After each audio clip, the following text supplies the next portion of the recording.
Hello, this is Doug from Behind Closed Doors, and today I'm going to be reacting to the Andrew Tate interview, the second one that he's done for the PBD podcast.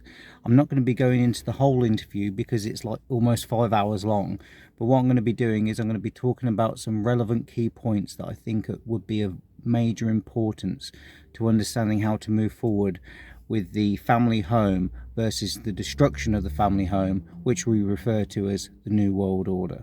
We're going to be talking about love, life, God and the universe. So let's start off with God. This is what Andrew Tate has said about his beliefs on God. What's been your evolution of your faith, and where are you at today? Yeah, I think it's third law, equal and opposite force, what you just said there is absolutely true. There has to be an equal and opposite force to all the evil in the world. And that the equal and opposite force to all that evil has to be God. And I've talked about this at length even with atheists, and I try and say that regardless of whether you're an atheist or not, you're thinking of God as a man in the sky, but you need to think of God as a concept as a whole. And once you do that, it's impossible to accept that he doesn't exist, right? So Andrew's done a thing here that I like to do. He's kind of used science and religion because he's brought in Isaac Newton. I often refer a lot to Donald Hoffman. You know, I'm a big fan of his work. And I think that if you can bring science into it, then it helps understand in a species-specific dimension about how to apply these principles of how to live the best life under the rule of God. I said to the atheists, I said, let's say there was two islands. You're shipwrecked, right? And there's two islands. Both of them are full of savages. On one island, you and your friend are shipwrecked. On one island, your friend goes and he crashes and they kill him and they eat him. And you go to another island and they want to kill you and eat you, but they don't because it's against their religion. Mm-hmm. Did God save your life? Who cares? Who doesn't even know the name of their God? But their God said, don't kill shipwrecked survivors. And now you're alive. So their God saved your life. The concept of God in and of itself saved your life. You owe God just for the concept of it, the idea of it. So even the idea of opposing evil as a whole is a belief in God. So you're either an evil person or you believe in God in some regard. So there's another idea that he puts forward is that the belief of God is sometimes enough. So whether there's actually a God or not objectively, even just the belief in a God can be very helpful with people getting on well. The way that I like to think of God as a whole is just to add an extra O, the word good. What is it to be a good person? What is it to have a good life? And a good is God. It's just got an extra O. So what is it to have good energy? The good is what God is. God is good. So it's synonymous, it's the same word. So if you are atheistic and you don't like the term God, just replace it with the word good. And if you have trouble conceptualizing God, like this guy in the sky, what you can replace it with is just the concept of energy. It always has been, always will be. You can't get rid of it. It only ever transfers. So you could think of good energy, for example, something like consciousness, which I believe personally is fundamental, and space-time is secondary. So good conscious energy, that's what you could describe God as. So if you believed in God as being a good conscious energy, and that's something to emulate, then that would be something closer to what it's like to walk with God. To have a religion at all, you have to have an intolerance to a degree. Because without an intolerance, you don't have rules. You don't have laws. You don't have any, like you said, you have to earn God's respect. If you're a religion which is tolerant of everything, then you don't have to earn God's respect. You can be a bad person and do bad things. God loves me, so it's fine. Well, no, it's not, because that's not the point of the religion. Tate then talks about how successful religions are best at combating evil. So how do you judge the success of a religion? Well, I like to think the best way to judge the success of a religion is how successful is it at fighting evil? How successful is it at preserving the morality of a population in X parameter, in X geographical area? So when you look at it from that way, you can't say that Islam isn't the most successful religion on earth. It's the most successful in regards to opposing evil. It's the most successful in regards to opposing its differing viewpoints. It's the most successful in regards to having people act within the limits and the confines of what it finds to be moral and good to God. It's the most adhered to. It's the most feared. It's the most respected in most forms. Tate then seems to associate God with fear, with respect. And he seems to put respect and fear in the same categorization. So he puts forward the idea that the most successful religion is that opposes evil the best, and that is brought about through fear. And then also I'd like to think... I would say it's the most feared. Yeah, it's the most feared. But what is respect without fear? He then asked the question, what is respect without fear? The answer to that is admiration. So there's two ways to gain respect. You can get it through fear, or you can get it through admiration. So people have friends who they respect, but they don't necessarily fear them. They're with them because they choose to be with them, because they're building something together, and it's through admiration. A lot of people follow Andrew Tate and copy him, and they do it through admiration. That which we respect, we admire, and we imitate. And that is a pathway to God. For the Christian religion, for example, what would Jesus do? You're emulating the concept of the Son of God. There is an ideal person that everybody respects and admires. How can we best emulate that? And then the lack of that can be what creates fear. Because what happens when the death of God occurs? Because there's nothing to aim for. People need something to aim for because life is suffering and it's difficult, and we need something to aim for that's meaningful. So if you're in a bad place and you can see light at the end of the tunnel, enlightenment, then you can aim towards it, because it's the best move on the board. It's something worth aiming for. It's not built on fear. Fear is something very different. A gangster would inspire respect through fear. As a gangster, you can put a gun to somebody's head and they can fear you because they're fearing for their life, and they respect you. But it's not respect through admiration. It's respect through fear. Do we respect men we don't fear? He then asked, do we respect men that we don't fear? And I'd say we do, through admiration, because what is there to fear? Let's say that a child admires Superman or Batman or some other kind of superhero like that, and they want to be like them. They want to be like James Bond, for example, or somebody like that. They want to be a hero. But they're doing it through admiration. They're not doing it because they're afraid of Superman. They're doing it because they want to go on the hero's journey. And in the hero's journey, there is fear, and you have to confront your internal fears. But God helps you, allow you to confront your fears and do what you're afraid of anyway, because you walk with God and you have God on your side, which is pure love and compassion and pure acceptance. So what I'm saying is that Andrew Tate is right. Respect can be earned through fear. But what I'm also saying is, I'm adding to that, is that I'm saying that respect can also be built on admiration. It's another path to respect.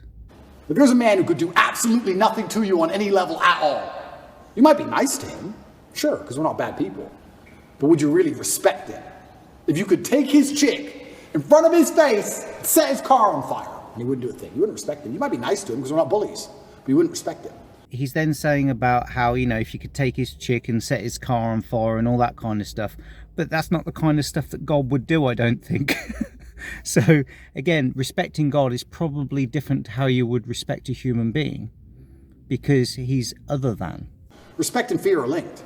They're not always the same thing, and you can maybe have fear without respect, but it's very hard to have respect without fear. And also, I heard someone say once that we see the world as we see ourselves. He then says that we see the world the way that we see ourselves, and this is a huge thing. This is like projection, essentially, and I believe that this is true as well. If you're a thief, you think everyone's a thief. If you're a liar, you think everyone's a liar. And I kind of agree with that. I understood that. I also like to think we see religion as we see ourselves. I like to see myself as a person whose respect you have to earn. I like to see myself as a person who has strong, rigid boundaries. I like to see myself as a person who will stand up and say, no, that's wrong. So he sees it as this is somebody's respect you've got to earn. Whereas I would say if you're doing it through admiration, then you see yourself as love and only have that to give away. You see yourself as respect and only have that to give away. And then if it's not reciprocated, then you can withdraw it, FDB or whatever. But just be generous with the respect in the beginning. Just assume respect, assume compliance, assume goodness until proven otherwise, until the devil manifests. And that's when you sometimes even need to be more loving and more caring and more understanding and more tolerant. but not in the way in which the lefties are doing it, because I don't agree with that. I like to see myself as the person who's not afraid of being shamed by whatever community for saying I don't agree with that particular ideal. I like seeing myself that way. So if I'm going to see myself that way, then I'm going to naturally align with a religion that operates within that form. The world and everything within it, including other people, can only ever be what your story is of it. So whatever story you're telling about the world, you'll find evidence for. Islam seems to be the last religion left with parameters. If you don't have parameters, you don't have a religion at all. And shouldn't God be feared? I'm scared of God. It's the only thing I fear. I fear God. They can put me in jail. I know I'm telling the truth. God's on my side. I fear God. So God should be feared. So once again, does anybody fear the Christian God? I haven't seen anybody scared of him in a long time. Another question he poses is, shouldn't God be feared? And then follows that up with, I'm scared of God. And again, I think what it is, think of it like it's a nice sunny day today. You look up at the sun. Think of God like the sun. You know, again, like enlightenment, let's say. And the sun heats the earth. And it provides so much for us. Without the sun, there wouldn't be trees. We wouldn't be able to breathe. Like it heats the planet in order to have life available. The sun is so giving, and it gives so freely. It gives without asking for anything in return. It's just pure heat and love, let's say. It's pure enlightenment. There's not a cloud in the sky today, but if there were dark clouds to come over, the sun is still there. The sun is still heating the planet. We may not be able to see the sun, but it's still there doing its job. And when we look up at it, the sun may be coming and going because the clouds are moving in front of it. But the clouds aren't God. They're just our negative thoughts about God. They're just our thinking about God. They're our belief systems about God. That's the clouds of the fear. So I can understand why Tate is saying what he's saying, because he's thinking of it in terms of a hierarchical, which religion's more respected, and respect is earned through fear. That's what I hear him saying. But what I'm saying is that God isn't to be feared. It's that what we're believing about God that is to be feared, because we don't understand God.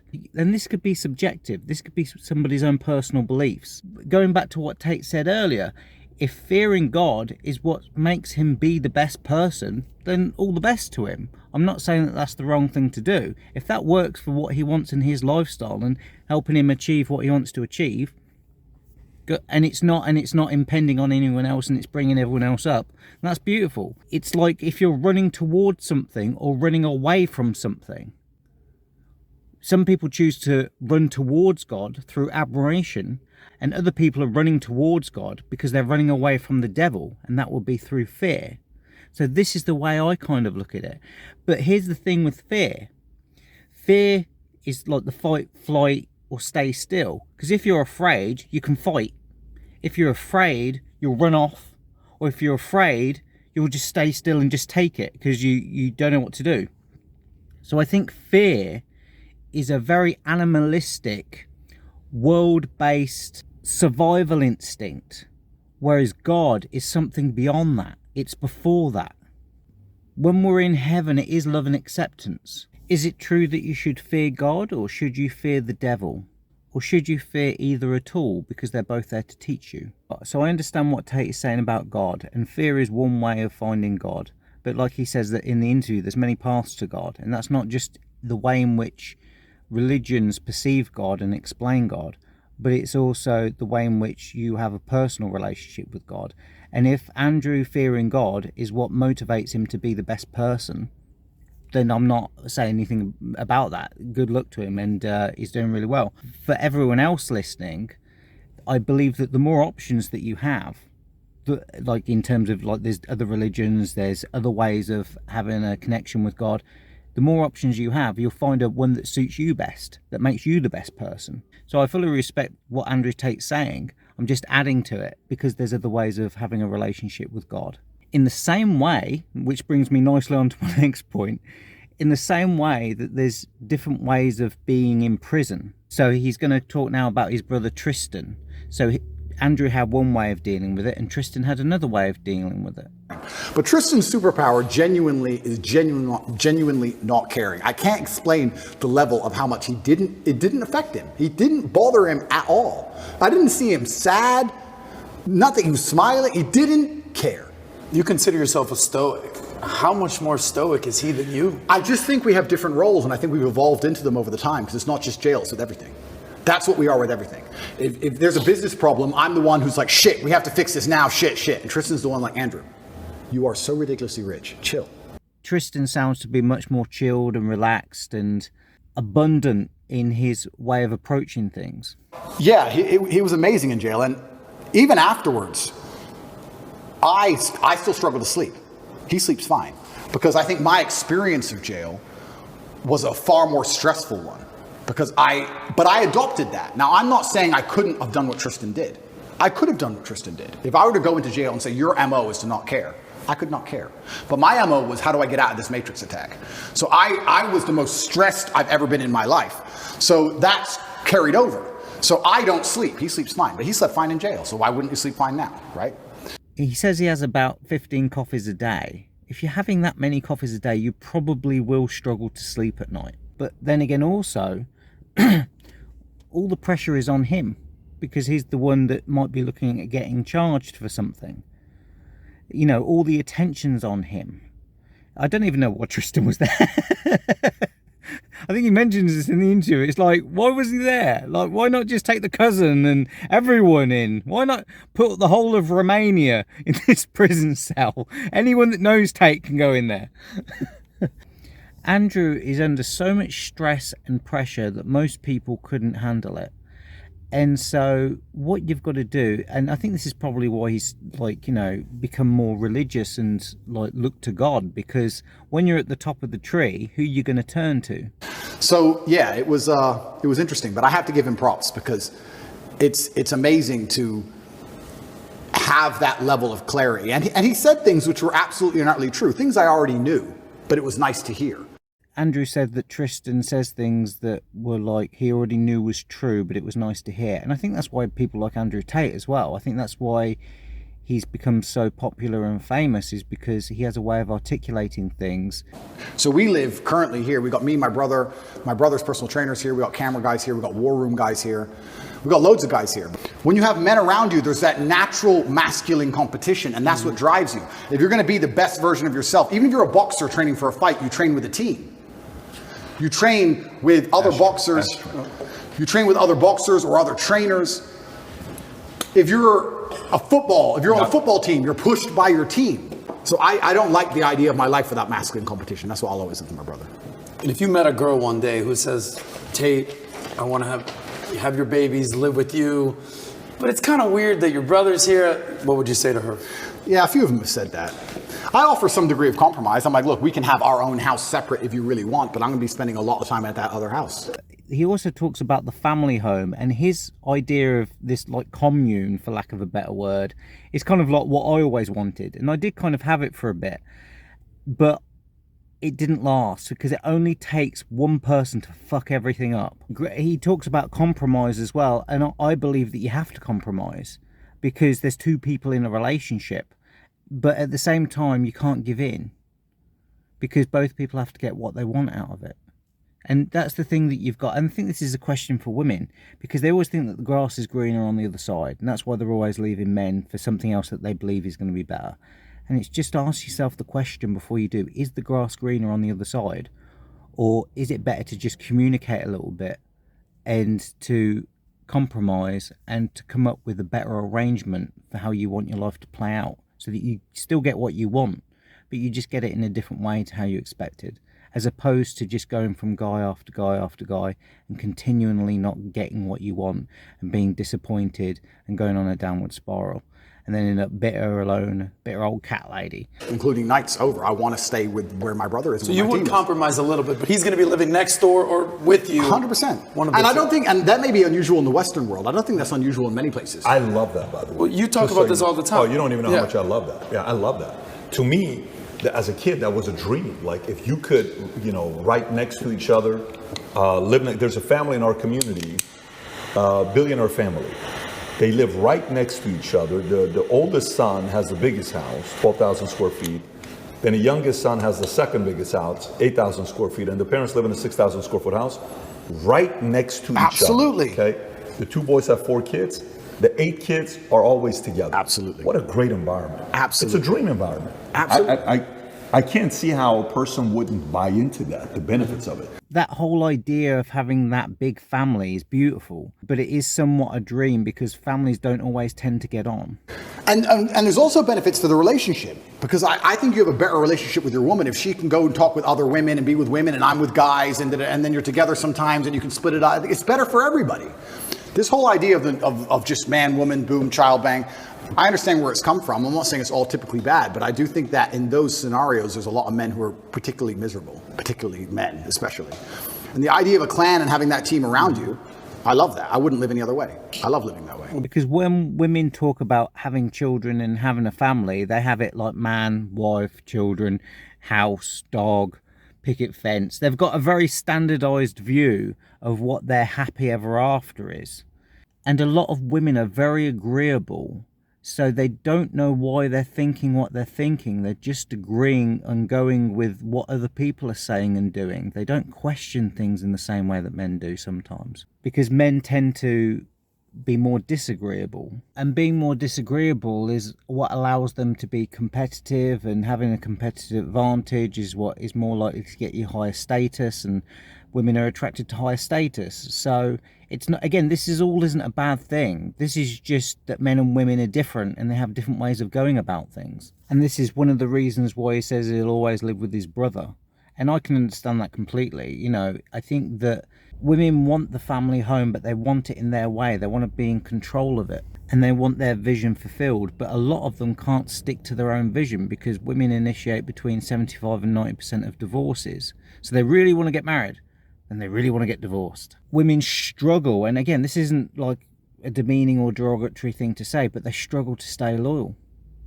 The majority of women struggle to stay loyal. It's very difficult to get a loyal woman because they so easily sway with outside influences. Being born and raised in Miami, there's a lot of Latin culture there. Yep. And, you know, the American friends, they just move out, move on their own. That's what they do. But in Latin culture, the abuela's living in the house, the family's living in there, the women are all kind of congregated together. We could also it's a different world. We can also discuss it financially, right? If you're a man and a woman and you have 3 boys and they're, let's say, traditional, Western, whatever, they all go and pay 3 different rents and they all move in with their girlfriends and everyone's getting wrecked, right? If you all stay together and combine your income, you also do much better financially. This is how a lot of immigrants even survived, especially Muslim immigrants in England. So when he's talking there about pooling the incomes, they set up laws so that that would be seen as coercive controlling behaviour and financial control. If a guy does it, if a girl does it, they don't give a fuck. But if a guy does it, now it's a crime. Heard you tell the story about that. Absolutely, yeah, they all stay together in one big house, they all pool their incomes. You have a bunch of people with average jobs and Ferraris on the drive. And then they buy the house they're in, then they buy another. You pool the incomes. If you all split and separate and just spread out, you're just paying all different rents, all different electricity bills, and you just go broke. You have to think of the last name and the generation and the clan as a whole. So yeah, I love the idea of living with my brother. I'll never live without him. And his woman can move in, of course. His kids can be around me, of course. I'm uncle. Why not? The reason why not is because non-molestation orders and occupation orders exist in the world, and the family court is there. So if you live with a woman, it's a very dangerous place to live. So you need to have a backup plan. You need to have another house to go to when she calls the police and has you removed. Like Andrew's experienced at 5 o'clock in the morning on more than one occasion. I have no problem with that. That's a dream. It was my dream as well, and I think it's a lot of guys' dream. But again, you need everyone else to kind of like agree to it, but they don't for some reason. It's no different to what the woman's got in mind. It's just having a bigger family. It's a bigger support structure. It's kind of like having your own community. It's safer. It's more reliable. Like, life is difficult. There's illness and cars break down and shit hits the fan. It's better to have a community of people that are on your side. If it's just you and your partner in a lifeboat and one of you gets sick, then the boat's going to go down. Like, you can't do everything by yourself. You need a team of people around you to help you. And the government don't always have the best interests of you and your family. So if you're going to have government handouts, then that's okay. But then after a while, what are the government going to ask for in return? And that's where the New World Order slips in. It's interesting how men from the outside are seen as like fuckboys and not wanting a relationship and not taking things seriously, when really what they're aiming for is something greater than what the woman is aiming for. They want more commitment, more relationship. But then again, you put that pressure on the woman, they back off. They just don't want it. They want to be in control of the man. But if the man's a good guy and he's in control, everybody benefits. It makes sense on every single level. But women are just so competitive. They want their own house, their own car, their own guy, they're so egotistical. They want everything for themselves. They're so focused on getting what they want. They don't think about what's best for everybody. Whenever you've heard a girl break up with a guy, I was unhappy. I mean, they could say that, oh, he cheated, or he did this, or he said that, or blah, blah, blah, blah, blah. But usually it's because I'm unhappy. Because he was probably a dickhead when you first went out with him. And all that's happened is that she's changed her story of him because her feelings have changed of him. And female sexual selection is very mysterious because it's intertwined with consciousness, which is also very mysterious. And it's the driving force of nature. And it is order versus chaos. When the house is orderly, everyone gets what they want. Everyone is happy. But then women create chaos and the destruction of the family home. And that's why things fall apart. Women create life, but they can also destroy life as well. Women create a family, but they can also destroy a family as well.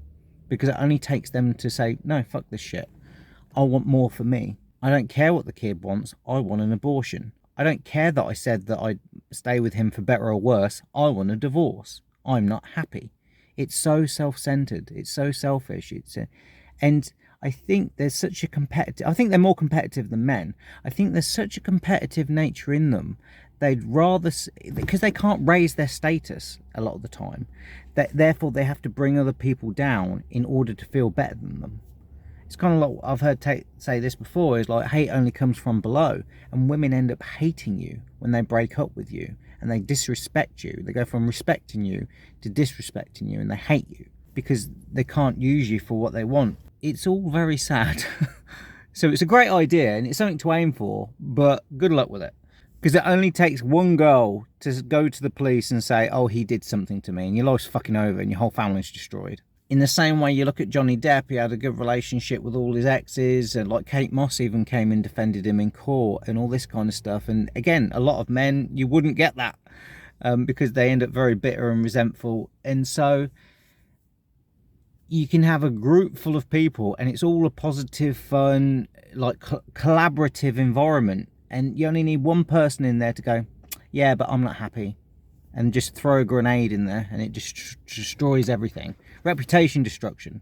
That's female aggression. Men express aggression through physical violence primarily. And women primarily do it through reputation destruction and destroying the family.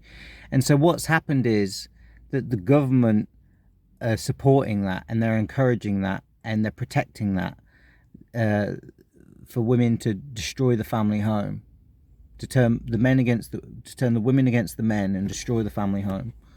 And it's so sad. Now we're on to the subject of children. I have 3 children. Andrew Tate has children. Let's get into that. I would have 20 more right now if I could. If I would have 20 more kids, right? I don't know how you feel about it.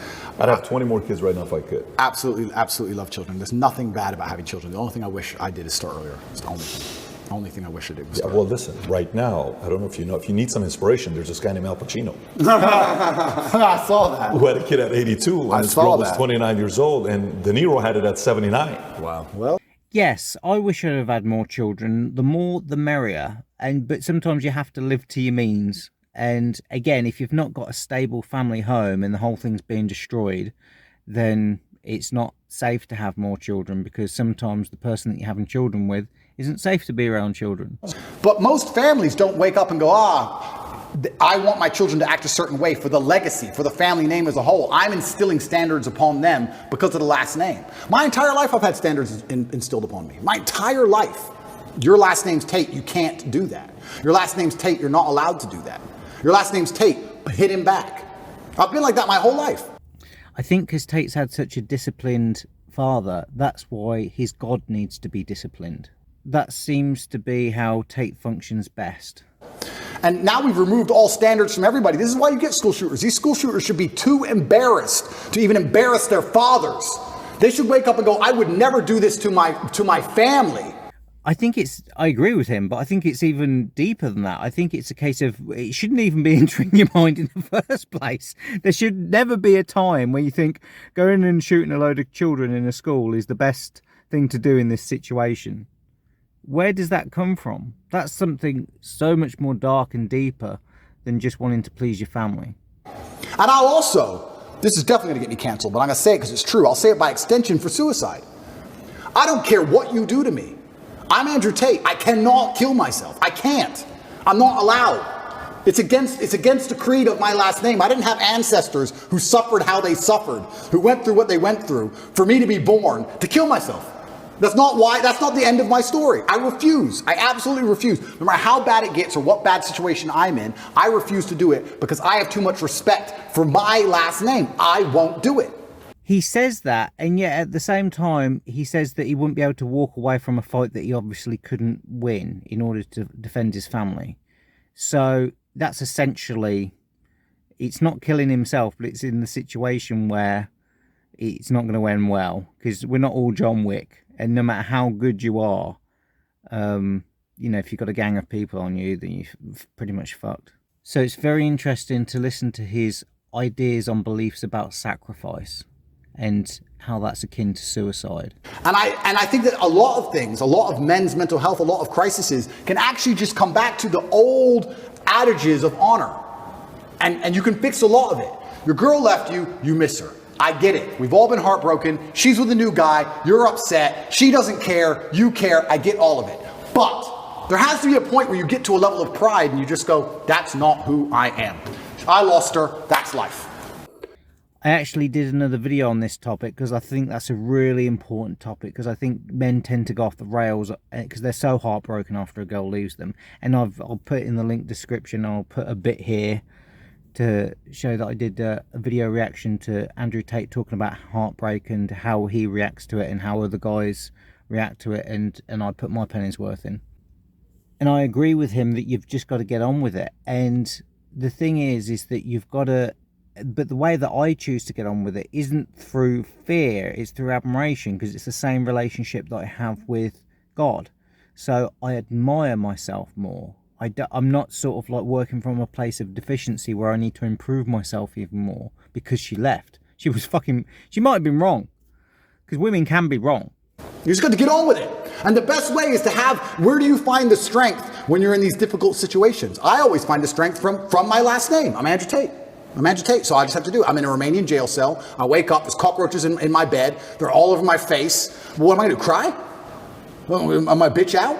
Am I going to go and sign a piece of paper and say I'm guilty? I'm going to sell my brother out? Is that what I'm going to do? Am I going to go fucking lie and put these and sell the girls out like they want me to? Am I going to stand up and say I'm sorry for saying go to the gym like a pussy? No, I'm going to take the cockroaches off my mouth. I'm going to do some push-ups because I'm Andrew Tate. When shit really gets hard, honor and courage and bravery and your last name is all you've ever had. It's all you're going to have. And I love how Tate takes responsibility, but there's only so much responsibility you can take because there is only yours to take.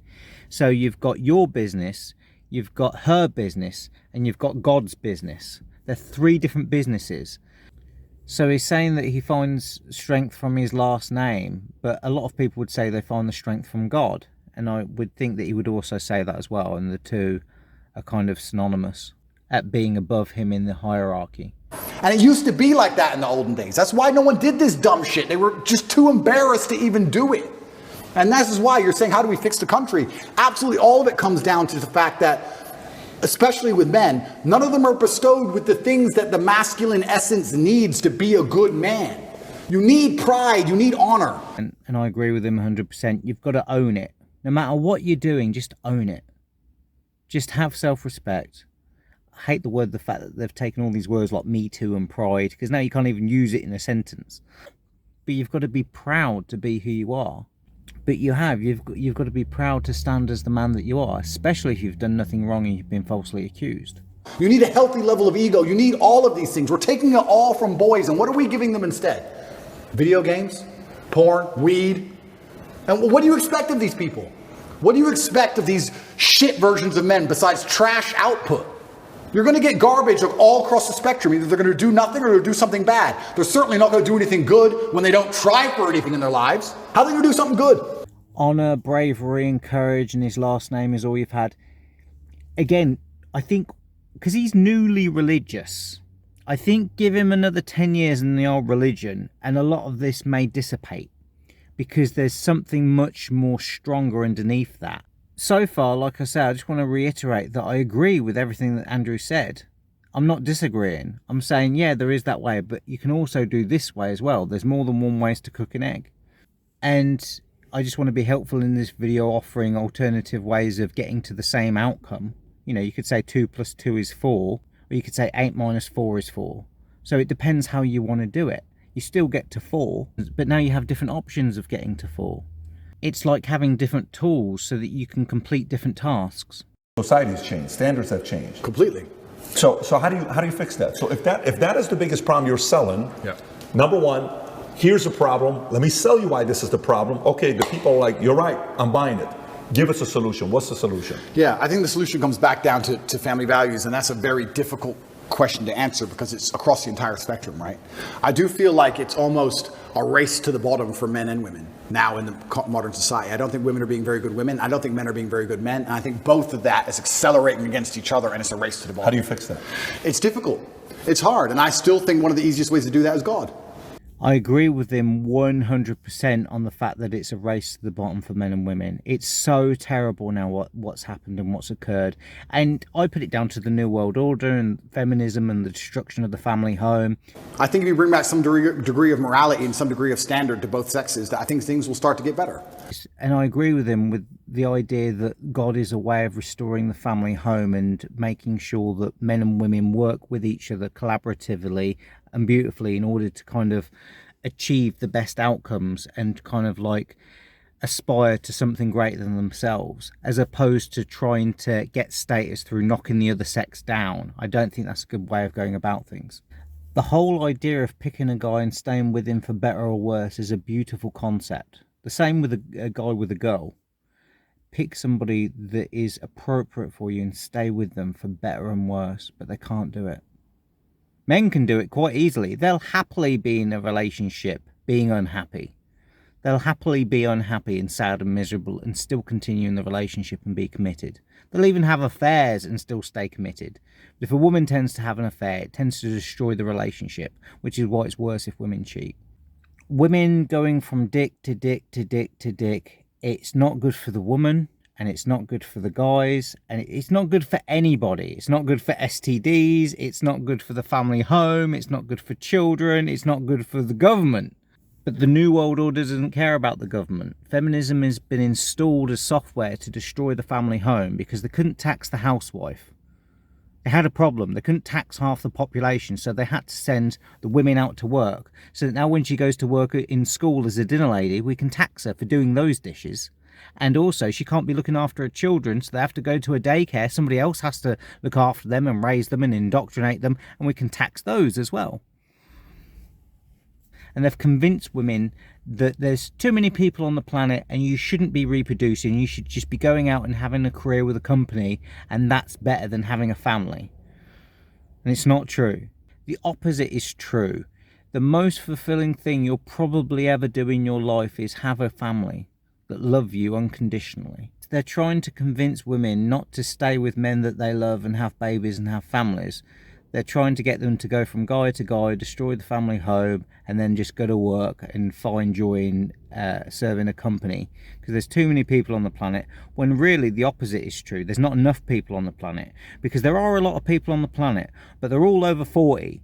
And I don't know if you've heard of the menopause, but it matters. And you've got a load of old women on the planet that can't reproduce. So once they die and the young people don't have new babies, then the next generation, there will not be enough people to keep the planet going. If we keep heading in this direction, you've got to keep fucking and having kids. There's more people on the planet now because of antibiotics, and it's extended life by 30 years. So we've got a lot of old people on the planet. But what life has always had is young people, because people only ever live to about 40. So you've got a load of young people that reproduce in the first half of their life, because life is now 80 years, it's double. So life expectancy has gone from 40 years to 80 years in a very short space of time, like the last 150 years since penicillin was invented. So medication has allowed us to double our lifespan. We're not designed to stay together for long-term relationships. We have short-term mating strategies because it was very difficult to live beyond 40 a few hundred years ago. The whole idea of a long-term relationship is a relatively new invention. The same with sex. Contraceptions and abortions weren't really a thing. You couldn't afford to be promiscuous. It was far too dangerous. So because of medications extending life and preventing disease, and because of being able to have lots of sex without resulting in any children through contraceptions or abortions, those two things have liberated women. Those two technologies. And the lie is that there was a small group of feminists in the 1960s that did it. It's not true. There's a lot of medical intervention that has occurred. And men and women throughout history cooperated. They had to in order to survive because they're all broke. Because this is one of the things that the feminists don't talk about, is that in a lot of poor countries, the reason why people don't do well isn't because it's a patriarchal country. It's because they're fucking poor and they don't have the resources. It's survival and reproduction. You need to be able to have enough resources in order to be able to survive. So in countries where there's not enough resources to be able to provide, men tend to be in control. Where there's poverty and there's not a lot of resources, men are in charge because they have to fight for the resources for the women in their family. In more affluent countries where there's an abundance of resources, survival is no longer so much of an issue. Where there's an abundance of food, you can now go into reproduction because you have enough calories to be able to reproduce. So in poorer countries, there tends to be a more patriarchal society. And in richer countries, there tends to be a more matriarchal society. Everything's run by women because survival needs have been met. Men are more for survival, women are more for reproduction. So it's very difficult to get a family to survive when the people that are in charge of reproduction are trying to take control. And you hear the way that Andrew's talking, it's very logical. And if I was to counter what Andrew's saying, which I'm not doing, I'm agreeing and just adding to it, you would need to have a logical argument, but women don't do it based on logic. They do it based on how they feel.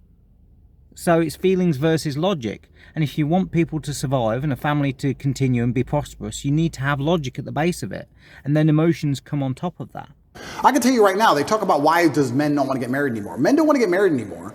They come up with all these elaborate reasons. The main reason men don't want to get married anymore is because their girlfriend was with me for free. So why are they going to marry her? That's the bottom line of it. Why would you? A white dress means virgin. Marry who? A girl from the club who your friends have been with? Do you want to marry her? Like when you remove all of the morality from life, you just end up in a scenario where the only possible logical move is to act without morals. Game theory, right? We sit there and we analyze things logically. If you're going to be, if all the women you meet are immoral, how are you going to act? You act morally, you get wrecked. So how do you act? Immorally. It's a race to the bottom. We have to fix society as a whole, and it comes down to even the most basic things like female promiscuity, the most basic things like men sticking up for their last name, the most basic things like men having to be too honorable and too proud to be out of shape or be poor or not take care of a woman. I'm not just talking about women, I'm talking about men. Any woman who's with me, her life is fixed. That is my job. I'm Andrew Tate. I would be embarrassed to have a girl say, I'm Andrew Tate's girlfriend and have to work a job unless she wanted to.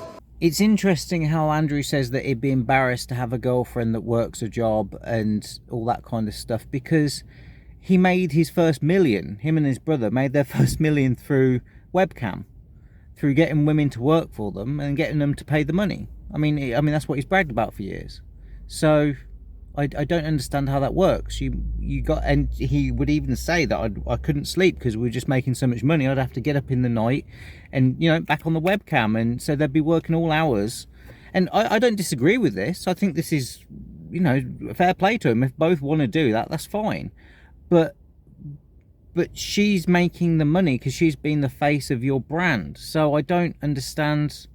His money wasn't made through kickboxing and things off his own efforts. His first million was made through getting his girlfriends to work for him. So that's working a job. That's where I don't understand. She can do anything she wants. She's my chick. You can have anything. You run the world now. You're with the top G. Anything you want is mine. I'll take care of you in every single way, but you must take care of me. I take care of you financially and physically. You must protect me spiritually. You must do your job. It's a race to the bottom on both sides. And when you have two genders racing to the bottom and then a child is born, what do we expect from this child? Who's raising the child? The school, the TV, the internet? You trust these people? Look what they're injecting into them. That's one of the things I ask all the time. Not who's raising the child, but who's in charge? Who's in charge of all this shit? Who's in charge of COVID? Who's in charge of these stupid laws that they invent? Who's in charge of making sure that these people that make these false allegations are brought to justice? Who's in charge of all this shit? Who is in charge of my family and my children? So another thing that's very interesting, you talk about the 1950s, another thing that was different. In the 1950s, parents raised their kids. Who raises kids nowadays? School, internet, Twitch. How much time do you spend talking to your child compared to the programming they get from the Matrix? You're losing in terms of pure minutes. You're losing. You can't even control what your child sees in school anymore. You don't even know. And when you find out they do what they did in California, they're like, what? If I could lie right now for $10 million and nobody would find out, nobody, I still couldn't do it because God would know and he'd punish me sooner or later. I really, truly believe that I would pay the price for that lie. I truly believe it. I think if you're a man and you're growing up and you're saying, how do I act? What do I do in this scenario? What would God want you to do? Tell the truth. You'd be amazed how far just telling the truth will get you. In any situation, I can give you benign situations that don't even matter. Your girlfriend caught you. Oh, and no, and I barely know her. Just say, yes, sorry. I love you. I'd love to stay together. Well, you did this. Sorry. I'm leaving. Okay, goodbye. Next day she's back. You just tell the truth. It could have gone on for weeks. She could have kept spying. She could have called the girl, all this drama. Just sometimes in life, you just man up and tell the truth. That's why in my current scenario, and I was saying earlier, that's the only way you're free, by the way. Completely. Only way you're free. Truth shall set you free. It shall set you free. When I was saying earlier, the incompetence of my enemies is scaring me, and I don't know exactly what to do. All I can do is just tell the truth all the time. I'm going to tell the truth all the time. I'm going to say what I mean and mean what I say, and I'm going to tell the truth, and that's who I'm going to be. That's what I think is the best thing for me to do in the current scenario. But we're not even instilling that in children anymore. We're not even telling children how important it is to not lie. And this brings us on to women. We've started with God, we've gone on to children and brotherhood, and now we're on to women. I'm no longer interested in just random chicks. I want a woman who I know would wait for me if I did 10 years. That's what I want. That's what I find interesting. That's what I'm in love with now. I can't be in love with a random chick. Also, once you get to a certain level of fame and influence, you're no longer winning the exchange. I feel like a lot of men like going out there and pulling girls because they feel like they won. Haha, look at this hot girl I got. Whereas if I go to the club and get a hot girl, oh, okay. Me, the famous millionaire, the most Googled man on earth, got a hot chick. Who really won here? You don't have to be the most Googled man and the most famous person on the planet or anything. If you have self-respect, then you value yourself more than the girl. If you don't have self-respect, you value the girl more than yourself. Now, all the things that Andrew Tate goes into and that things are stereotypically the masculine thing in terms of having confidence and cars and money and big muscles and a network of people and all that kind of shit, being funny, all that stuff that both men think is the thing that women want and women say that they want, are just indicators of self-respect. But you can have self-respect without having any of that shit. You can be sitting in a jail cell in Romania and having everything taken off of you and people will still respect you, irrespective of what you have, say, think and do. Because it's all about how we tell stories. And I like the fact that Andrew Tate keeps mentioning the word story. Oh, that's not me, that's not my story, that's not how my story ends. Because we live our lives through the perception of a story. You need to have a helpful and positive story to your life to get you out of bed in the morning and have you being and living the best life possible. If you have an unhelpful, negative one, then you're going to go into a really dark and evil, bad place. Who pulled it off? She did. She'll brag, or rat, or kiss and tell, or ask for handbag. Like what did I win? Sex? Who cares? It's uninteresting to me. I don't want a child with her. I don't want a family with her. I don't want a future with her. So why do I even want her at all? I'm really beyond all of that stuff. So Tate has kind of landed on the place that I have landed on, is that the most important things to me in any relationship are honesty, trust, and respect. And coupled with all that is loyalty. That's the fourth one. Because that's honesty, trust, and respect over time. It's so difficult to get a girl that is honest, because they all lie. It's so difficult to get a girl that is respectful, because they're all a fucking attitude. It's so difficult to get a girl that is trustworthy, because they lie and they don't respect you. And let's say you did get a girl like that, it's difficult to maintain her over time, because they're not loyal. They're not designed to be loyal to you. They're designed to get what they want. they were with, one of them said she was with her ex-boyfriend. He started watching me, then she started watching me, then she wanted me, not him, and got rid of him, and all this craziness. But I didn't trust any of it. Is it real? Is it an agent? Is it a psyop? Who's she? Is she crazy? What if I sleep with her and she says I did something to her? What if 13 years later she contacts the BBC? Garbage. I don't, that would never happen. I don't talk to any new chicks. Same as I don't have any new friends. I don't talk to any new chicks. No new girls. That's what I thought. Zero. I'm very similar. I like to keep a tight social network, because why do you need to be dating so many girls? Give me one girl that is honest, trustworthy, respectful, and loyal over all the other girls that aren't. That's how valuable it is. And if a woman wants to be valuable to a guy, it all depends on the guy as well, because some men are fucking pigs and they don't give a fuck.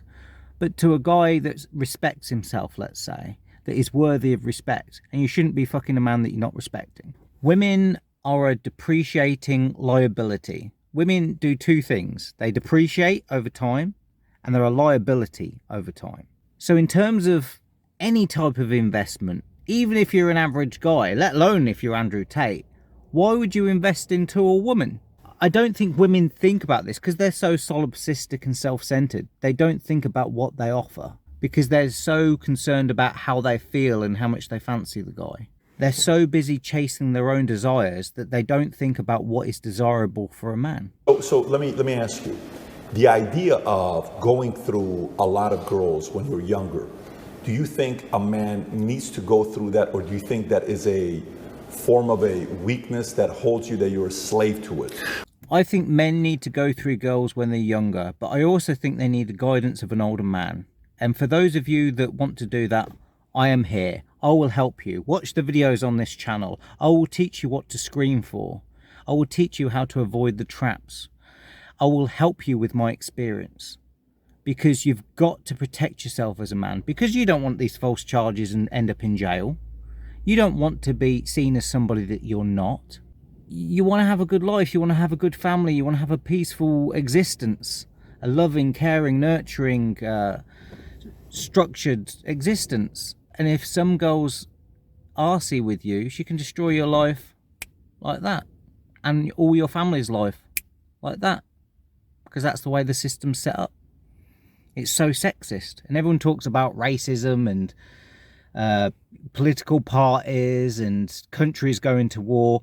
What they've done, pitting men against women, is the most destructive thing you could do to a society. It's bad for everyone. It's bad for the man, it's bad for the woman, it's bad for the child.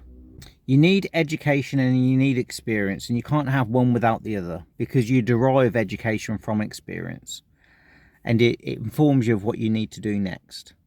But if sometimes you don't know what to look out for, or you don't know what you've learned from an experience, and you need to bounce your thoughts off a guy, come to me. I'm that guy. If you need any information or anything, just email me or whatever.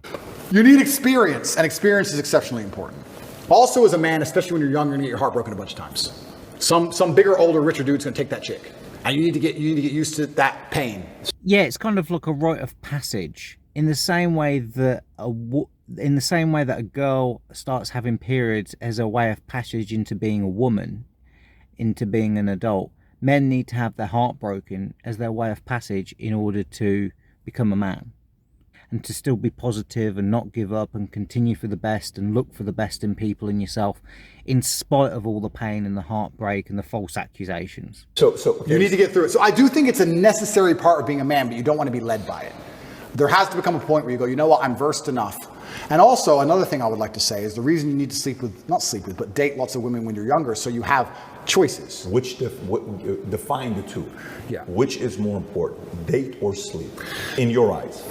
I feel like you don't really, I think that sleeping with a woman, you learn more about them as a closer relationship.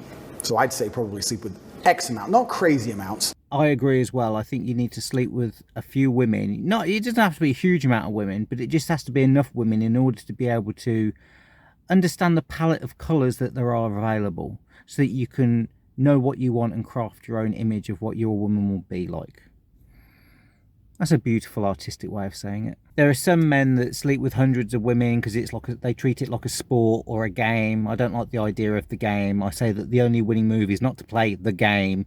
Your life is far too precious to be fucking around playing these games. You need to find out what you want and go for it.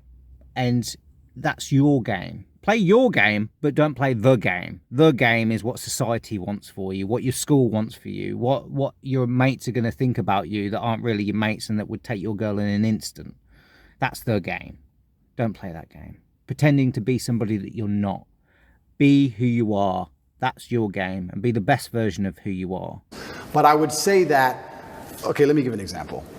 If I go to the supermarket and pick up an apple, and it's the only apple I've ever eaten, can I really say if it's a good apple or a bad apple? It's the only apple I've ever tasted. It might be sour, it might be terrible, I don't know. Whereas if I try 10 apples, I can tell the differences between apples. I say, what's a good apple, what's a bad apple? I think you need that degree of experience, because sometimes you'll be with a woman and go, yeah, she's great, but if you're not experienced enough, you realize she really isn't all that great, and she actually treats you like a dickhead. Whereas if you've been with enough women, you can always reference back to that girl who actually was really good to you.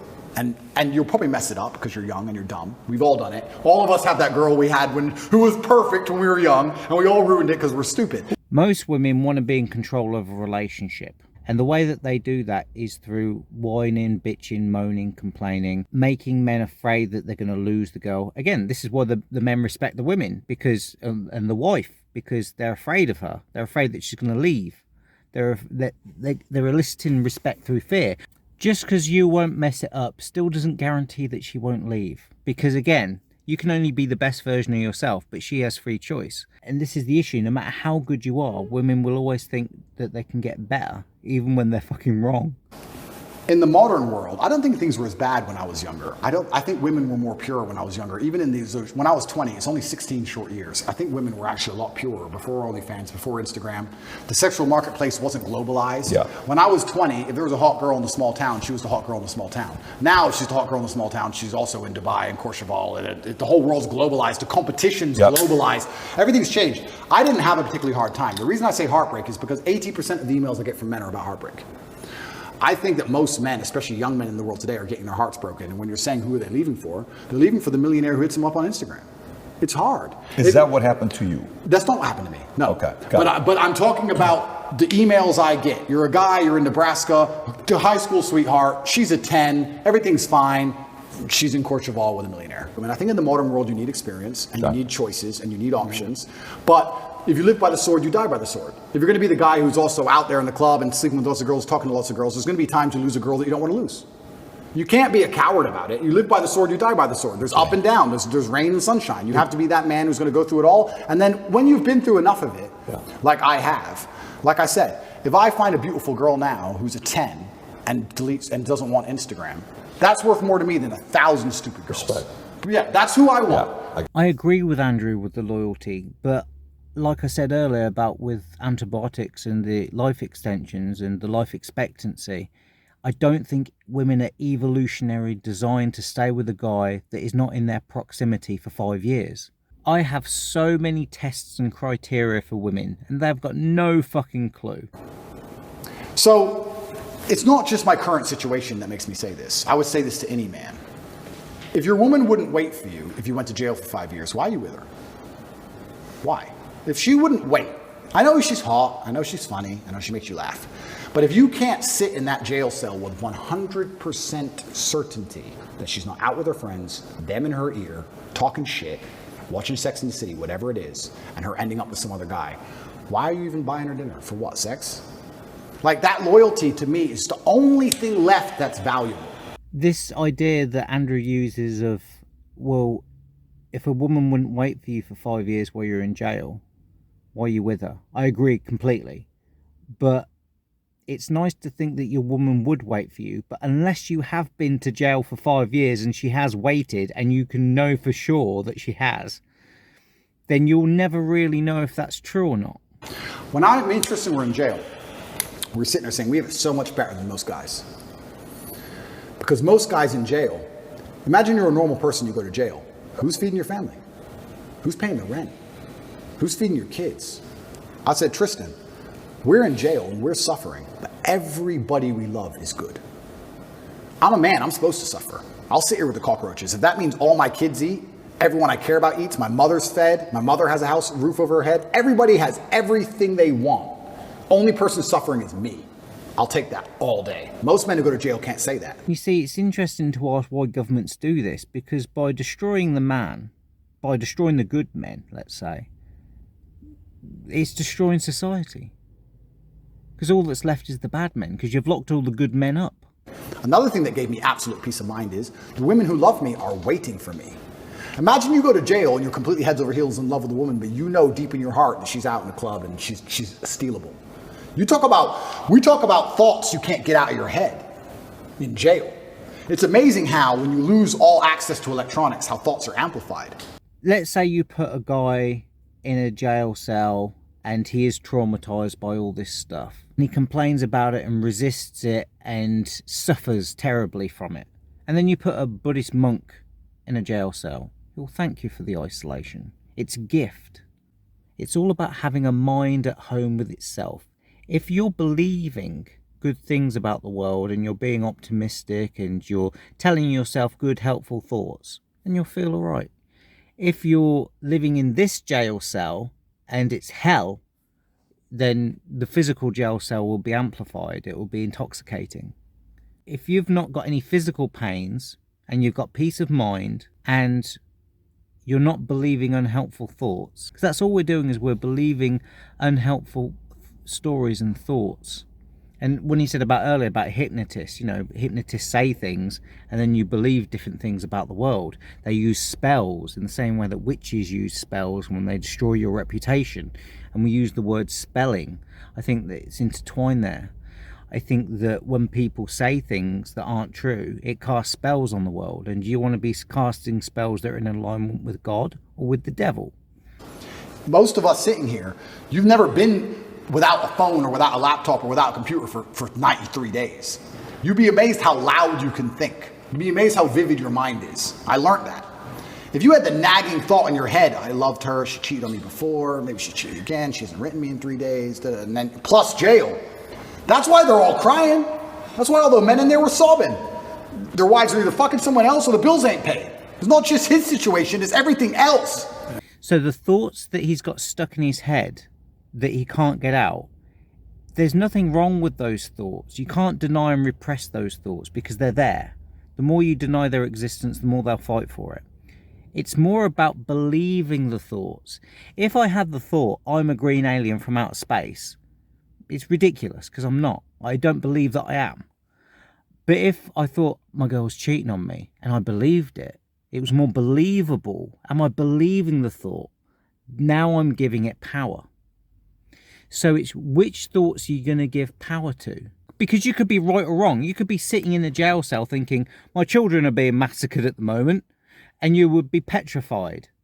Or you could be sitting in a jail cell thinking, my children are fine and they're safe, and you could be calm and relaxed. So all that's changed, it's not even the thought in your head, because you could have both thoughts, because it's always good to have freedom and variety. But it's which ones are you choosing to invest in? Which ones are you believing in? Which is going to craft your internal reality, which is going to craft how you respond to the world. So now if you're going to say to me, what do I respect in a woman? I respect a woman who's going to wait for me. I have no interest in a woman. Oh, she's funny, she's cool, she's hot. Don't care. Don't care. Is she going to wait for me?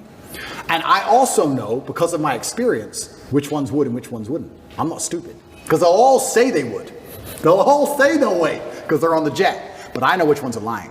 I think it's just expecting a bit too much from a woman for the time frame, and for the fact that you're not in her presence. She needs to have you in her presence in order to feel safe, secure and protected, and that she's with you. So There's just two factors there that they're very extraordinary factors. The fact that you're not going to see her for 5 years and she's still going to be loyal. It's just the fact that you're not there and the time frame that he's putting on that. I think it'd be very difficult to... I'm not saying that there aren't women like that. I'm just saying it's very much more difficult to find that. And that's why it is rare and valuable, and that's why he does want it. You have an imagination, and you're either creating a heaven for yourself or a hell for yourself. Which one are you creating? And it doesn't really matter to do with the outside world, because you don't know what's outside those doors. You don't know what's happening, really. You don't even know why you're in jail. So why not have the best story for yourself? Literally, it's a really good experiment. You've got two brothers in prison. One can't sleep, and he's trying to get out, like a rat in a cage. And the other one is like, it's a matrix attack, and goes to sleep. That's the perfect example. And again, I'm not saying that either one is right or wrong, but which one is more helpful to you?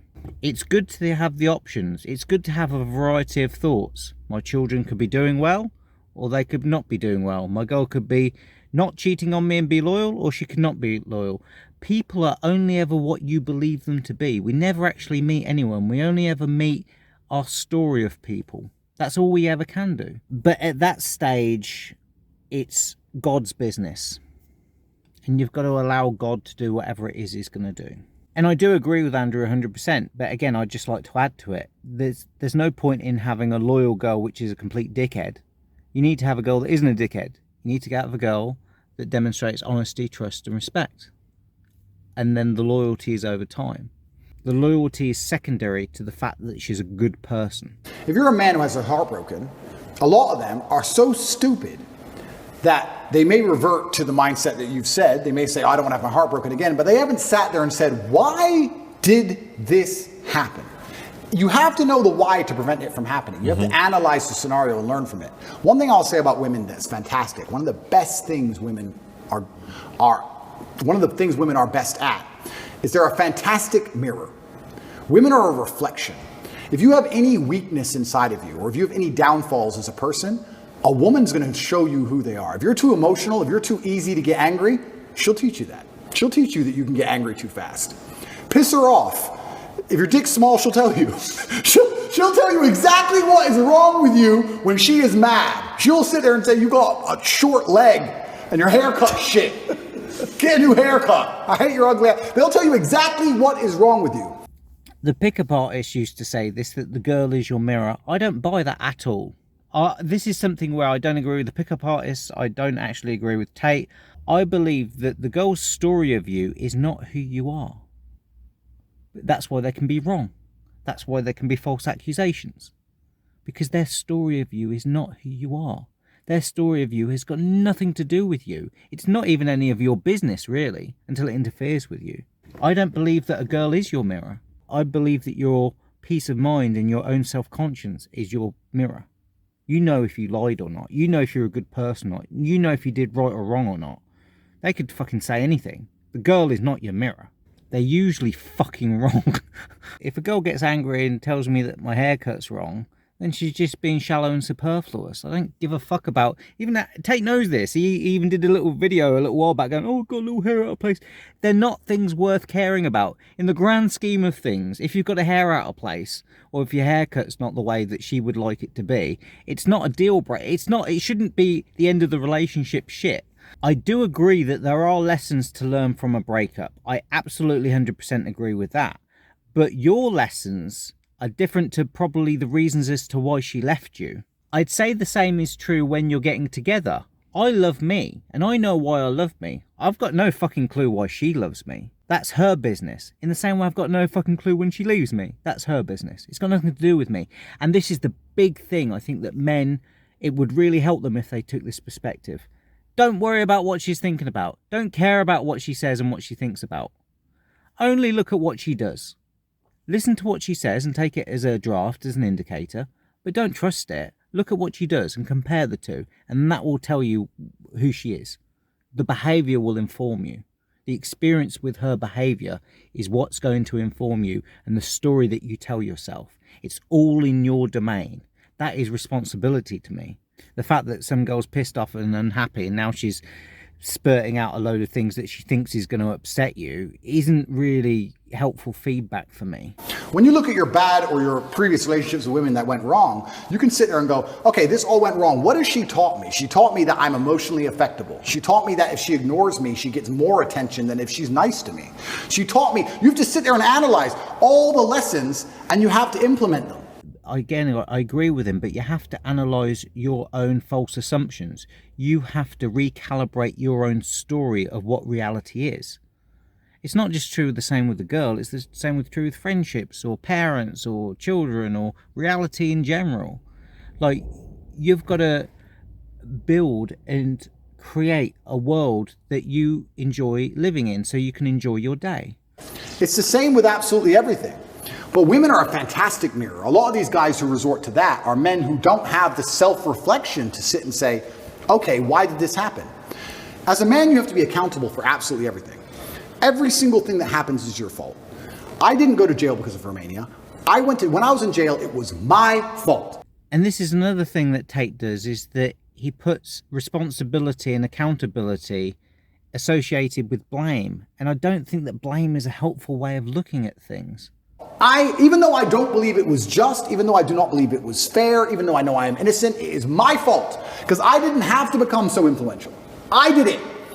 He's saying that it's his fault that he went to jail, but I disagree. And the reason why I disagree is because I think it's his responsibility. It's not his fault. And I think that blame and responsibility are different things. And fault and responsibility are different things. Responsibility is your ability to be able to respond to what's happened to you. It's not necessarily blame, because you might not be to blame. I don't think it's helpful. Again, if it helps him, if it helps you as a guy be the best version of yourself and it doesn't hurt anyone and it helps you, knock yourself out. But for me, I just don't think that going around blaming things, myself, other people, the world, is a helpful way of viewing things. It's more a case of, right, well, this is the position, this is where we are on the chessboard, and this is the proactive action others have taken. These are the conscious agents. And what is my proactive response going to be? My response, not my reactive, lower level blaming. But it's also my fault when I'm on the jet and living my perfect life. I did that. I did the good, I did the bad. You made her leave you. You did. Whether you like it or not, you are the reason she became so cold. You are the reason she doesn't listen anymore. You are the reason she's so arrogant all of a sudden. 100%. You are. You may not have identified why yet, Yep. but if you identify why, then you get into your next relationship healed and understanding what you did wrong and learn from it. By saying that you made her leave you, I don't think it's helpful. I just don't think it's a helpful way of thinking. Again, if you're somebody that prefers to think that and it's helpful, then think that. But I don't think that's a helpful thought that's worth believing in. That's what you have to do. But most of these men don't want the self-accountability. I love that. And they want to blame the women. Yep. You have to blame yourself. I know exactly now how to keep a woman happy. So I ain't got nothing to worry about. I've learned my lessons. I know exactly how to keep a woman happy. I know when to set a boundary, when to be nice. I know exactly what to do because I've self-analyzed. A lot of these red pill guys, they want to do exactly like you said, just run around and just bang chicks because they've never looked in the mirror and go, why do these chicks not want to just love me? I agree with the fact that you have got to learn from it. I agree with the fact that you have got to analyze it and learn from it and take that into your next relationship. I agree with that 100%. But they're all your beliefs. They're not necessarily hers because you don't know why. Because they could say why, but they might be lying to you, especially if they've cheated on you or whatever, or if they're like, because you don't know who they are. They're only your story. Because what you believed about her was wrong because you thought she was loyal. That's why you were with her in the first place. Or you thought she was a good person, or you thought that she wouldn't do that. That's why you're heartbroken, because things haven't panned out the way that you want, because you had a desire, you went for it, things were going well, and now they're not. They're going the opposite direction. Now you're in an undesirable place. I agree with everything that he's saying, but I think it's all within your own mind and your own story. I don't think it has anything to do with the girl. She will only be what you believe that she is. This is interesting because I don't think you should blame the women in the same way that you shouldn't blame yourself, because nobody's to blame. Sometimes things work, sometimes they don't. Sometimes people change their minds. Sometimes people want different things in life. There's a variety of reasons as to why relationships don't work. And a lot of the time, when there's been studies done on it, it's because they can't rebuild the relationship after an argument or something's destroyed it. So people have arguments and disagreements, and there's lack of compromises all the time, and there's miscommunications and misunderstandings and all that kind of shit. And sometimes life just fucking happens. Sometimes you get sick and ill, or you get put in jail for something you didn't fucking do. Like, shit hits the fan. And so it's your ability as a couple to be able to rebuild after that. It's the same when you're growing muscle. It's not in the destruction of the muscle. It's in exercising the muscle past the point of stress to the point of failure, then giving it the correct nutrition, such as protein, and giving it a chance to relax and rebuild and recover and regrow. It's in the rebuilding that things get stronger, not in the destruction of it. If you just keep destroying and destroying, blame, then there isn't the chance for recovery. And that's sometimes why women leave, because there isn't enough recovery time, because they don't know how to recover, or they don't want to recover. But you have to recover because you're the most important person in the fucking relationship. She's not as important. If she's with you, she's important. She's worth dying for, yeah? But when she's not with you, she's not. So throughout, you've got to be the most important person in the relationship. And then when you have children together, they're the most important person in the relationship. And when shit hits the fan in the family court, it's usually because one of the couples, and maybe both, aren't putting the child first. There were imperfect men before Instagram, and they still got laid because this. And again, Tate knows this. The whole nature and the context of the sexual market scene, like the way in which people interact and behave, and the opportunities available to individual girls, it's all completely changed. It's a global sexualized marketplace. So the grounding has changed. It's not necessarily that men have got worse. It's just that the whole ship is sinking and the average guys are falling off. Why am I a fuck up? You're not perfect. God is perfect. Nobody is perfect. You had to analyze yourself. If you fix those problems, I'll give you an example. Even when I first started getting rich, I never worried about gold diggers because I can't be gold dug. Gold dug. Gold finger. Do, do, do. But I was always a bit weird about if a woman wants something expensive, that I was always a bit not because I'm tight, but just we haven't been together that long. Why does she want such an expensive bag? Da, da, da. And over time I learned they don't want the expensive bag because it's an expensive bag. It's because my life is now so expensive and so grand. When I'm doing hyper expensive things, if I buy a $5 million car, I look like a dummy if I won't buy a $500 bag. I look frugal, and frugality is a form of fear, and it looks fearful. I could say no to a $500 bag when I had no money to the exact same girl. But when you have a certain amount of money, it's not that they're gold digging you. It's just that to you it's nothing, and there's a degree of gesture to it. This is a very interesting point that he makes, is that the frugality is relative to your social status. So that's very important. So that's very interesting. What seems to be happening is that men are creating a world, and then women are wanting to be invited into it. And so that's what seems to be happening. But then once they're into that world, they want to be seen as equals, when they did nothing to create the world.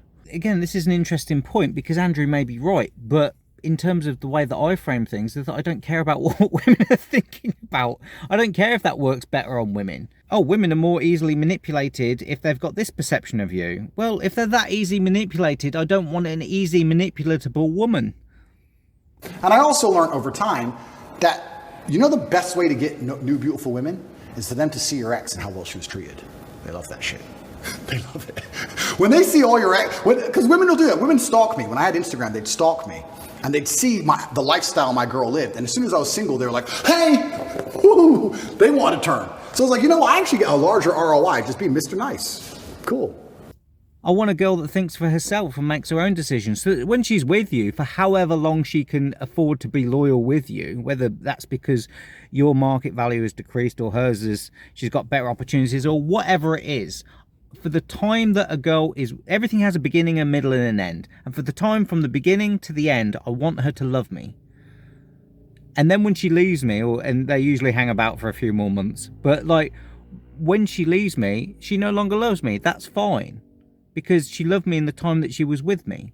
I'd rather have one quality girl that is loyal for a duration of time, whether that's one night, 1 week, 1 month, 1 year, or 1 lifetime. I don't care. I appreciate a loyal girl that is loving when she's in my life. In the same way I appreciate a nice sunny day. But the only way I can appreciate it is because I've had a load of shitty rainy days. So we can't expect it to be sunny every single day of the year unless we're chasing the sun around the world. But then it's sometimes nice to have a rainy, cloudy day. There's yin and yang, there's variety. Things don't last forever. This too shall pass. If you're in a jail cell, this too shall pass. If you're on a private jet, this too shall pass. If you're young, this too shall pass. If you're old, this too shall pass. It's all fleeting. All we can do is just appreciate and enjoy the ride and the beautiful nature of the whole structure of reality and what God has laid out for us and what we choose to do and how we play our game, not the game. And this brings us nicely to the end of the video with regards to context. It's also helped me in my current situation. I've never been mean to anybody. Please call him. No, he was nice to me. Bye. There's a lot you learn, but you have to self-reflect and learn and pay attention to the mirror. These men who are afraid of commitment are not blaming themselves like they should. Because I actually truly believe, and this is never going to make the misogynistic supercut of the BBC, I actually truly believe that women in their hearts, unless they're completely corrupted by society, women just want to love and be loved and feel safe. That's what they want. They want a man that they can look at and they truly know he makes the decisions and I trust him to make the decisions and I love him for that and I respect him for that. That's what they truly want. When a woman starts turning on you, it's usually because she doesn't trust you for some reason. She doesn't trust your judgment. And that's not always cheating. It can be other things. Doesn't trust your judgment as a whole, right? If she starts to doubt your judgment, how can she truly love you? You're the protector. You're the provider. Like, it's interesting because I like Jordan Peterson as well, and I like Andrew Tate.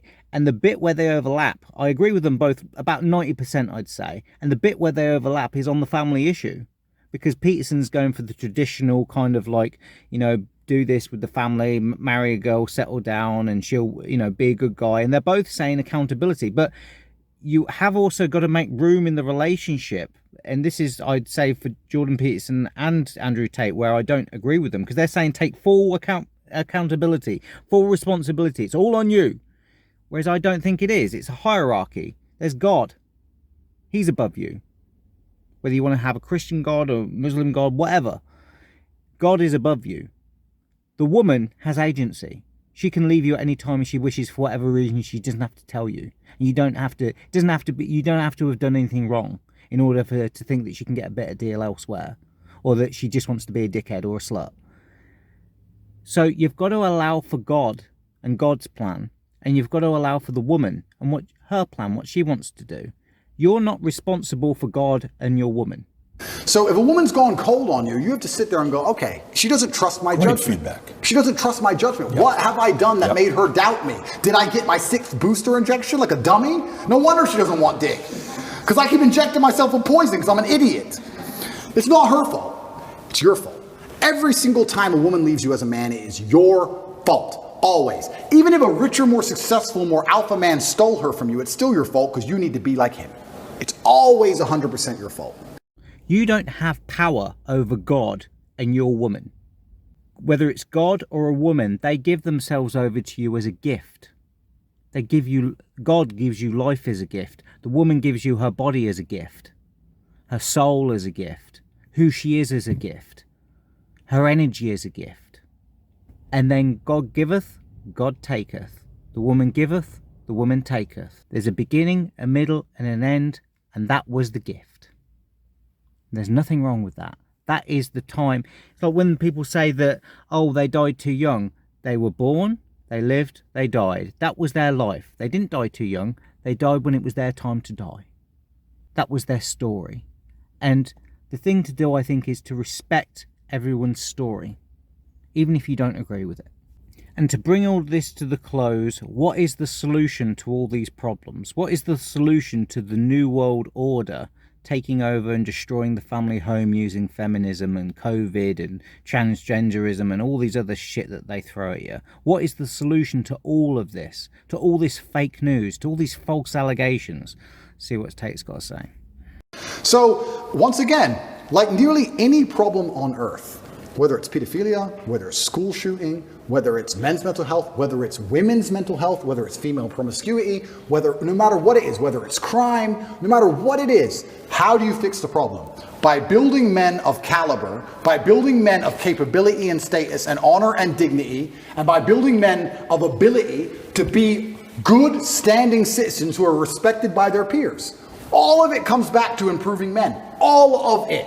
Every single problem you can possibly name, even pedophilia, comes back to building strong men of capability who are respected. That's all. It's the baseline of humanity. Men always has been the baseline of humanity.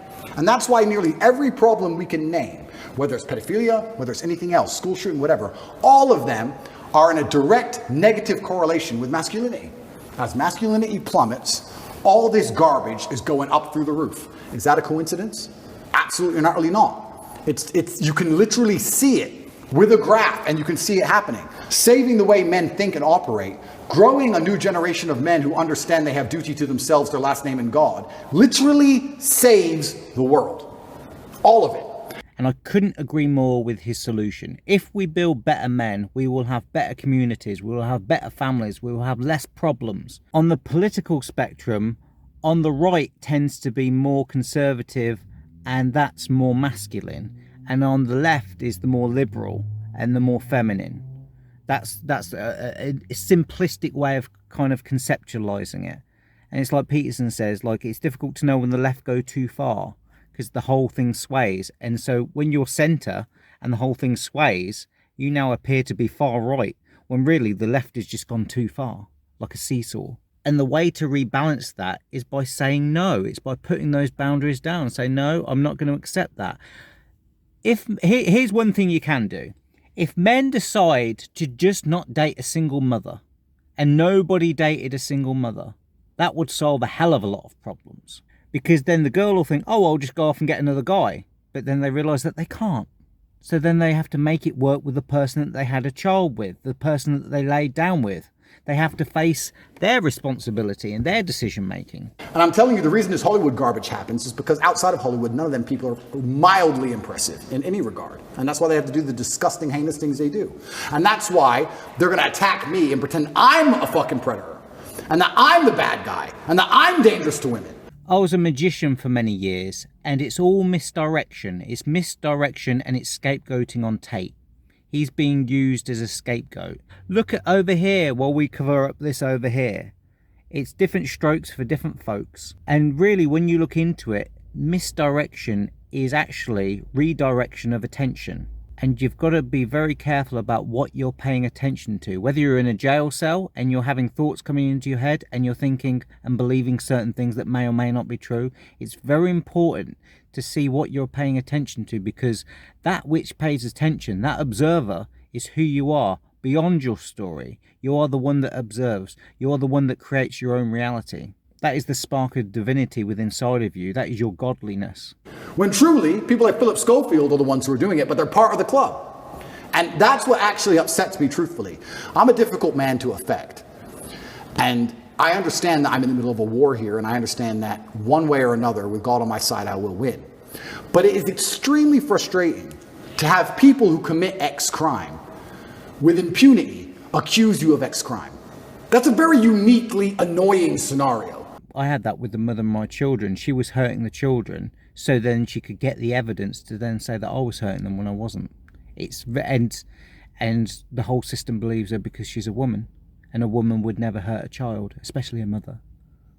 It's so sexist and it's so wrong, and that's what's happening at the moment in the world. All the people that are trying to create better society, create better communities, create a better connection with God, they're being vilified.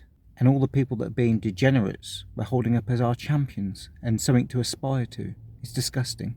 When somebody who does something themselves accuses you of it when you're innocent. Not allegedly. They've been caught. And they accuse you of it. Big difference. And then they sit there and go, it's a terrible thing to do. You do it. All of these liberals and elites attacking me do it. And I don't. And I'm the one who's sitting in a fucking dungeon for it? It's insane. It's their own projection of their own shadow. And this is why it has nothing to do with you, and this is why none of it's personal, and this is why Tristan can go in that jail cell and just go, Matrix attack. And this is one of the things that I've come to learn through going through the family court myself. I've been 15 times. Reality doesn't matter. They don't give a fuck about reality. They don't care about justice. They don't care about fairness. And that's one of the biggest frustrating things, is that when people don't care about reality and competence. And also the people that are making these orders are never put on show. They're all protected. They're all protected behind closed doors. And the people that are vilified, the innocent ones, the victims, the technical victims of a crime, of coercive controlling behaviour and reputation destruction, of defamation akin to Johnny Depp, they're the ones that are out of the front taking all the flack. It's disgusting. And this is the thing where I stand as well, is that whoever's doing this to you is evil. But I don't blame them, because evil exists in the world, and you can't get resentful at there being evil in the world, because good exists in the world as well. So again, it's what you want to pay attention to. I don't even blame the individuals, in the same way that you would for the Nuremberg defense, in the sense that, I was only obeying orders. It's more to do with the ignorance and the arrogance of the individual. The fact that they just willingly obey the collective when the collective is wrong. Because make no mistake about it, it is the individual versus the collective. And when the collective is working for the individuals in a society, everything prospers. But when everyone obeys a collective that is destroying the individual and the good in the individual, the godliness of the individual, then you end up in a nightmare. Tate's story kind of reminds me of The Dark Knight Rises, when they took all his stuff and locked him away in a prison, all broken and shit, and put a TV on watching the city burn, and now he's had to go through fear and jump out the hole, and he's arisen and he's returned to the city. And that's the way that you've got to frame it. You've got to frame yourself. If you're a good person, this is only for good people. If you're man or woman, if you're a good person, create a good story for yourself. And you're the hero or the heroine or whatever you want to put it as. And live that out and aspire to be something great. And protect that positive story that you have of yourself. And protect your peace of mind. And protect that godliness. Protect the best version of yourself. And that would be admirable and worthy of respect. So just to summarise, that was a fantastic podcast. It's worth watching, especially the first one as well, to see the before and the after.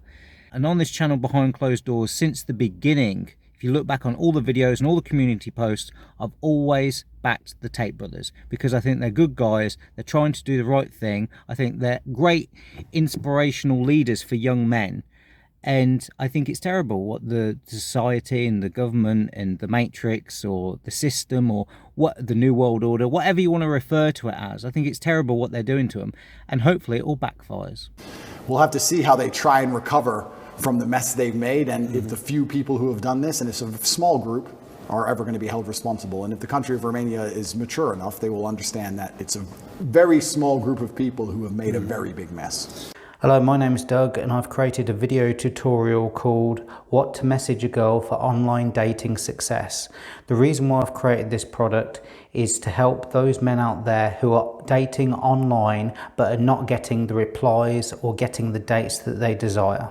My product will teach you what to message a girl, what not to message a girl, when to message a girl, how to respond when you're not sure what to write, what to do if she doesn't reply, how to get her phone number, and how to communicate to get online dating success. If you're getting matches and no success, this product is for you. It's what you need to do today to start getting success with your matches.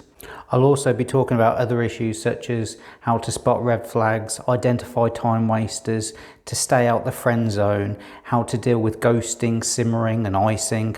Not only will I be giving you exactly what you need, copy and paste, I'll also be explaining to you the reason why I'm writing what I'm writing, so you can understand the psychology and know what behaviours to look out for and which ones to avoid. This product is packed with value. I've tried to cram as much as I can into a short amount of time as possible while being the most informative. If you're a man and you're confused and frustrated with what to text with online dating, this product is the solution for you to get more dates in less time. Click the link in the description box below to buy the product and change your dating life forever.